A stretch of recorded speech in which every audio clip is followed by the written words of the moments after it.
नमस्कार मित्रों। पिछले वीडियो में हमने जाना था नक्षत्र होता क्या है ना।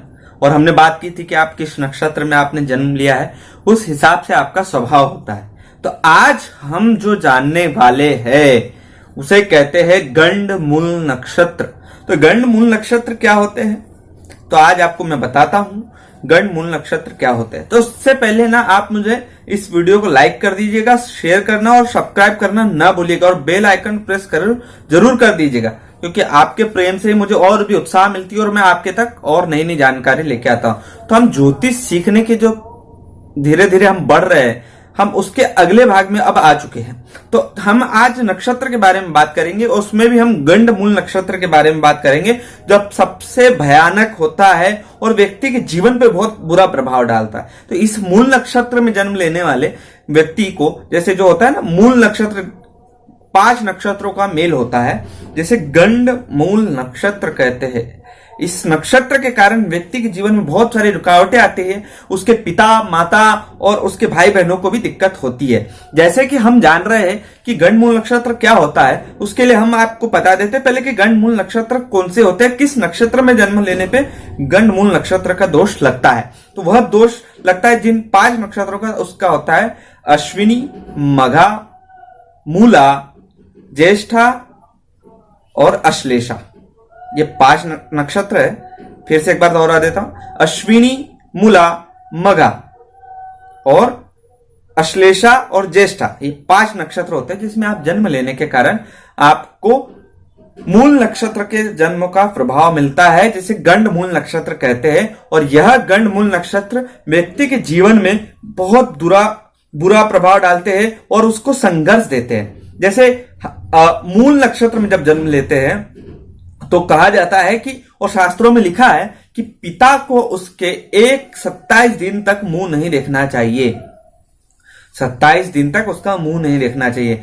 ऐसे अश्लेषा में हो तो थोड़ा कम होता है, उस समय उसके भाइयों बहनों और उसकी माता पे दिक्कत बनती है। और जैसे मघा में होगा तो उसको शारीरिक दिक्कत रह सकती है और वह आगे जीवन में उसको कष्ट होते हैं। तो आप अति गंड नक्षत्र कहते हैं, जिसको अति गंड मूल नक्षत्र, मतलब मूल नक्षत्र में, पूर्ण मूल नक्षत्र में अगर आपका जन्म होता है तो उस समय नक्षत्र, और उस समय अगर ग्रहण हो और मूल नक्षत्र हो तो आप मानसिक विकलांग पैदा हो सकते हैं। मतलब व्यक्ति जो मानसिक विकलांग पैदा होता है, पैरालिसिस हो जाता है, तो मूल नक्षत्र के साथ साथ अति पूर्ण मूल नक्षत्र होता है और अति गंड योग होता है। तो उस समय वह व्यक्ति ऐसा होता है, तो मानसिक असंतुलित व्यक्ति जन्म लेता है। यह गंड मूल नक्षत्र में आते हैं। अब गंड मूल नक्षत्र में आप अगर जन्म हो गया तो आपको सावधानी क्या रखनी, अगर मूल नक्षत्र के पूर्ण मूल नक्षत्र में जन्म हुआ है तो उसको, उस व्यक्ति के पिता को उसके 27 दिन तक उस बालक का मुंह नहीं देखना चाहिए।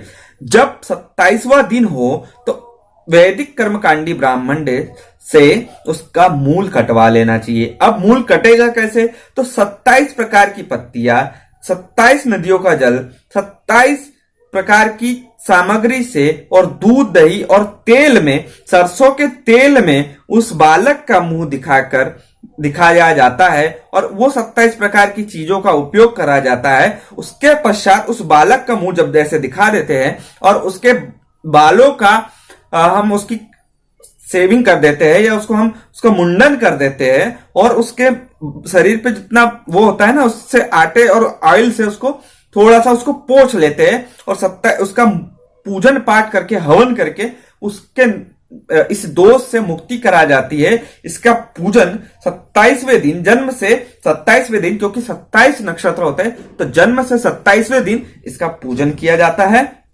और इसके द्वारा इस गंडमूल नक्षत्र से आप मुक्ति पा सकते हैं। तो मित्रों, आज की जो जानकारी है ना वो बहुत जरूरी है, क्योंकि हर घर में बच्चे होते हैं और उस समय अगर मूल नक्षत्र होता है और व्यक्ति के पिता, जो बच्चा जन्म ले रहा है उसके पिता अगर उसका मुख देखते हैं, अगर वह मूल नक्षत्र में, तो कई बार देखा गया है कि उस व्यक्ति के पिता की मृत्यु तक भी हो जाती है और उसके साथ बीमारियां आती है। तो ये नक्षत्रों का खेल होता है। तो और आपके जीवन में वो क्या प्रभाव डालता है, आपके अंदर बहुत नेगेटिविटी आ जाती है। उस बालक जो जन्म लेता है वो रोगों से जल्दी पीड़ित होता है, उसकी आत्मशक्ति कमजोर होती है और बहुत सारे रोग प्रतिरोधक क्षमता उसकी कमजोर होती है। नर्वस सिस्टम, मेंटल हार्मनी भी उसकी नहीं रहती और उसकी शादी में भी दिक्कतें आती है। तो यह अट्टीगंड मूल नक्षत्र और मूल नक्षत्र के जन्मों व्यक्ति जो जन्म लेता है उसे इस मूल नक्षत्र और ये जो गंड मूल नक्षत्र जिसको कहते हैं उसका पूजन करवा लेना चाहिए। जन्म से 27वें दिन वैदिक ब्राह्मण के द्वारा पूजन करवा लेना चाहिए। तो इस प्रकार आप कर सकते हैं। तो आज आपकी जानकारी जो हमने आपको जानकारी दी है वह गंड मूल नक्षत्र पे दी है और आगे हम इसी प्रकार से जो जन्म होता है, कैसे अश्विनी में अगर आपका जन्म हुआ, आगे आपका अगर मघा में जन्म हुआ तो स्वभाव कैसा रहेगा, पुण्यात्मा व्यक्ति जब जब पुष्य नक्षत्र में जन्म लेता है और उसको पुष्य नक्षत्र में जन्म लेने को क्या होता है, गुरु पुष्य नक्षत्र, शनि पुष्य नक्षत्र रत्न धारण करने के लिए क्यों शुभ होता है, ये सब हम नक्षत्र सीरीज में आपको बताएंगे। हम नक्षत्रों की एक अलग से सीरीज बना देंगे।